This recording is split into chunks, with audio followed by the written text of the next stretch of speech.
The Hill Abduction, a true story from 1961. On the night of September 19, 1961, Betty and Barney Hill were driving home to Portsmouth, New Hampshire, after a vacation in Canada. It was a clear night, and the couple was enjoying the quiet solitude of the nearly deserted Route 3.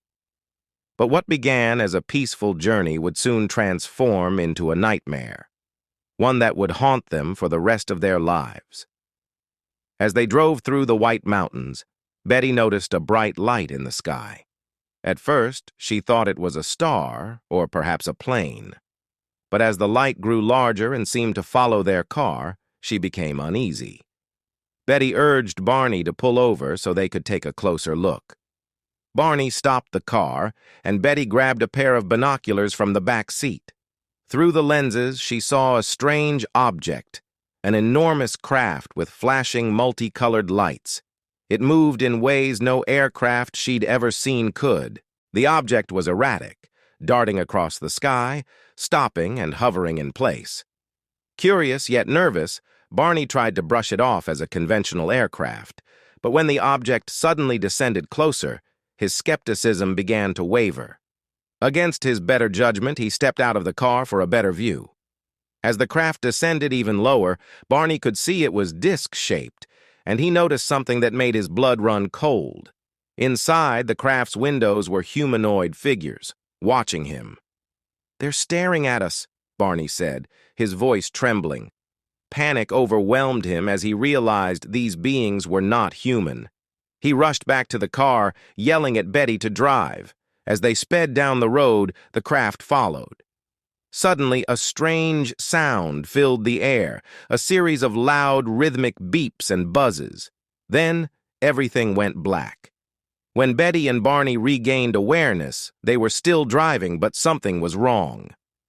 They couldn't remember how they had ended up miles down the road. Nearly 2 hours were missing from their journey, and they felt an overwhelming sense of dread. Once home, they began noticing strange details. Betty's dress was torn and stained with a pink substance. Barney's shoes were scuffed as though he had been dragged. Both of their watches had stopped working, and no matter how many times they reset them, the watches refused to tick again.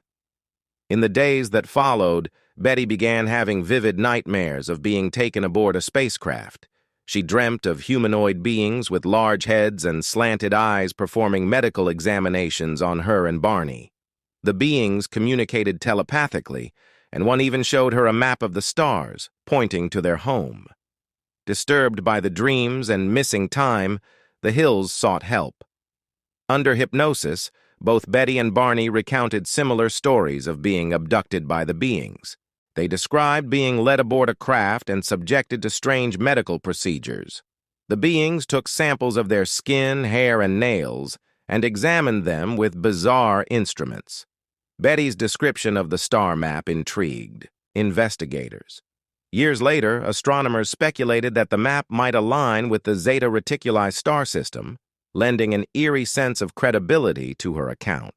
Their story became the first widely publicized alien abduction case in the United States, capturing the imagination of the public and fueling debates about extraterrestrial life. While skeptics suggested their experience was a shared hallucination or the result of sleep deprivation, others believed their sincerity and the consistency of their accounts. To this day, the Hill abduction remains one of the most famous and controversial UFO cases in history. Whether it was a genuine encounter with beings from another world or a product of their subconscious minds, the mystery of what happened to Betty and Barney Hill on that September night in 1961 endures. For more stuff like share and comment, and don't forget to subscribe.